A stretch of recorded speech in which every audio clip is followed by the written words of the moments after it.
В одной английской деревне жители собрали больше полумиллиона фунтов.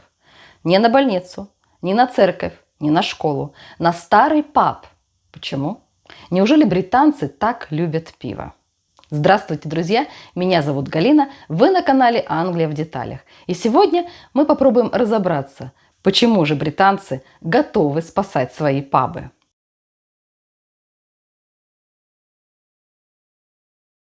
Итак, знакомьтесь. В небольшой деревне Саундсток в графстве Сомерсет в 2012 году закрылся единственный паб – Pag Horse Inn. Для большинства деревень на этом история бы и закончилась. Но не для жителей Саундсток. Местные жители решили, что история их паба еще не окончена. Они начали кампанию по его спасению и добились того, чтобы здание получило статус объекта, представляющего ценность для местного сообщества. Это не отменяло продажу и не заставляло владельца отказаться от своих планов. Но закон дал самое главное – время. Время для того, чтобы организоваться, собрать деньги и попытаться выкупить здание.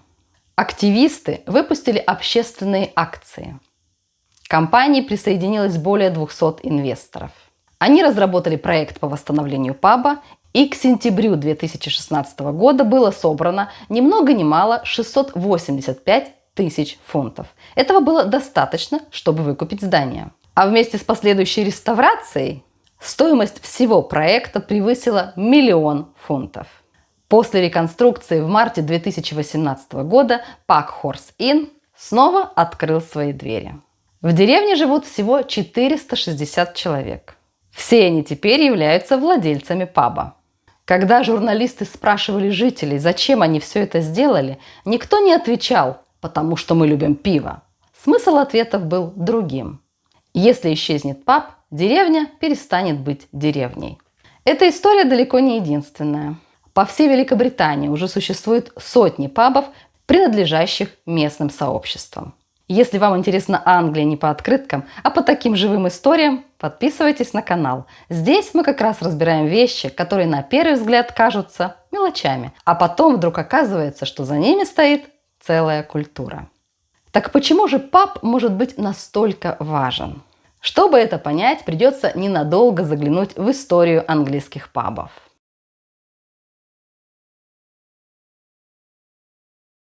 Слово «паб» – это всего лишь сокращение от public house, что означает «дом, открытый для публики». Но что же это означало на самом деле? Представьте средневековую Англию. В английских домах часто холодно, сыро, темно и тесно. А у какого-нибудь предприимчивого соседа, назовем его Джон, всегда горел камин, было светло, людно, и там предлагали свежесваренный эль.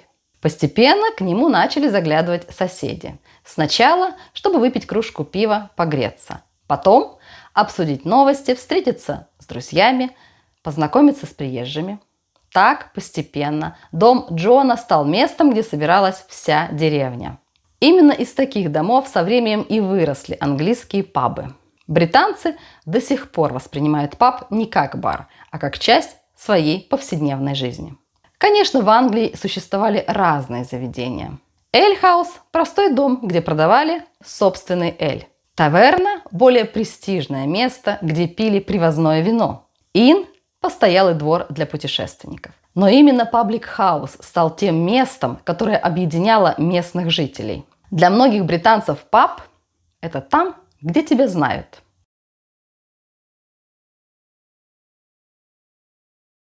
В Англии есть даже особое понятие «my local». Это не обязательно ближайший паб. Это паб, который стал твоим.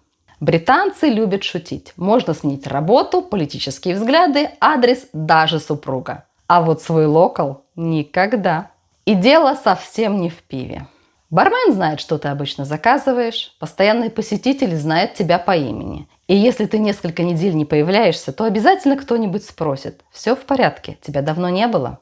Именно поэтому многие британцы ходят в один и тот же паб десятилетиями. Но роль паба зависит еще от того, где он находится. В маленькой деревне паб нередко становится последним общественным местом.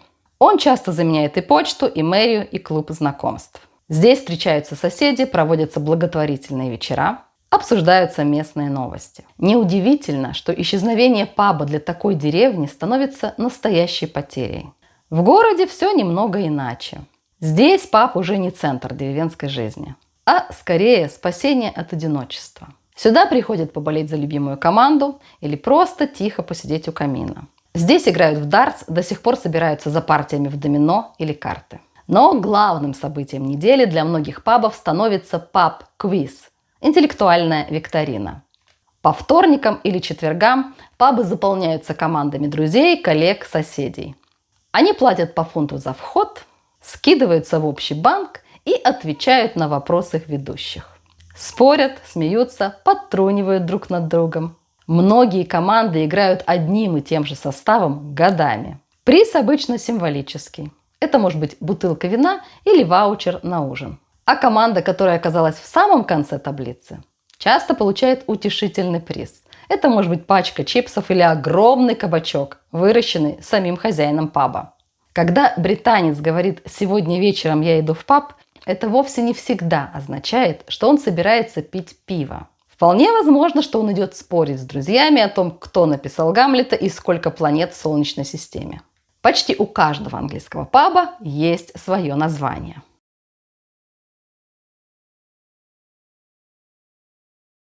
И если присмотреться, складывается такое ощущение, что вы находитесь в зоопарке. Тут вам и черный лебедь, и белый конь, и лиса с гончими. Откуда все это взялось? Все началось еще в XIV веке. В 1393 году король Ричард II распорядился, чтобы все трактиры и пивные дома вывесили наружу заметные вывески. Они были нужны не только посетителям. По ним заведения находили королевские инспекторы, которые проверяли качество эля. Но была одна проблема. В то время большинство людей не умело читать. Поэтому вместо слов рисовали картинки. Вывеска была не украшением, а способом навигации. Самые известные названия часто связаны с короной и историей страны. Красный лев считается самым распространенным названием английского паба. По одной версии, такие вывески стали популярны при короле Якове I. Для владельца паба это был безопасный способ сказать «мы за короля». Королевский дуб напоминает о Карле II, который по легенде прятался в ветвях дуба от своих преследователей. Карета и лошади – название уже не королевское, а практическое. Такие пабы стояли на дорогах, где останавливались дилижансы. Некоторые названия многих ставят в тупик. Свинья и свисток, слон и крепость. Но тут можно сказать одно – не все названия имеют точно установленное происхождение. Все эти вывески как маленькие кусочки британской истории, которые до сих пор висят над входом. Но какими бы интересными ни были названия, все-таки самое главное в пабе происходит внутри, а не снаружи.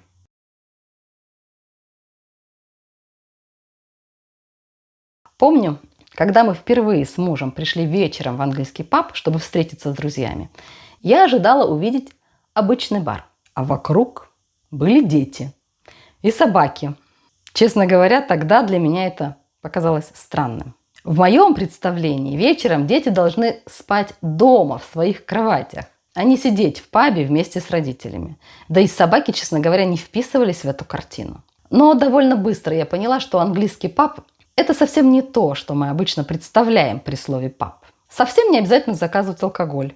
Можно выпить чай, кофе, безалкогольное пиво, лимонад или заказать хороший обед. Именно поэтому во многие английские пабы приходят вместе с детьми. А вот собаки в пабах – это уже историческая традиция.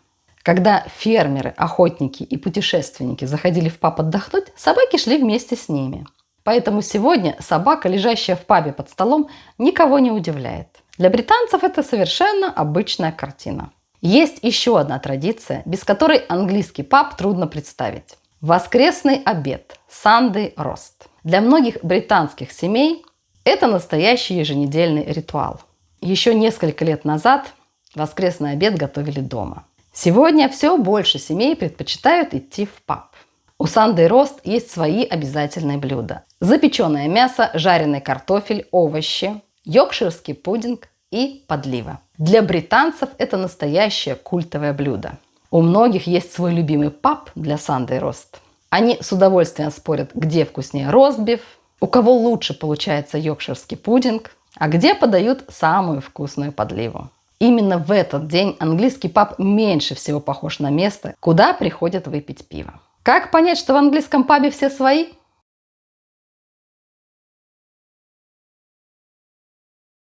Очень просто. Достаточно понаблюдать, как здесь все происходит. Первое, что удивляет многих иностранцев, здесь обычно нет официантов. Еду и напитки заказывают прямо у барной стойки. На первый взгляд, в пабах нет физической очереди.